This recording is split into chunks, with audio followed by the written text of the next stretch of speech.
It's pretty windy today. Got a storm coming in. Had some real nasty stuff up in Indian River County. Looks like it's kind of forming its way down. And then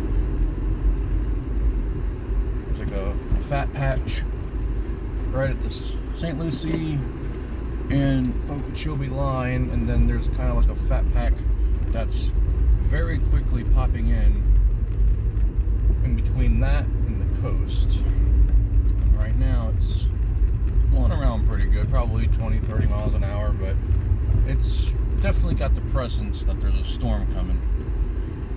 So we got south, west, and north.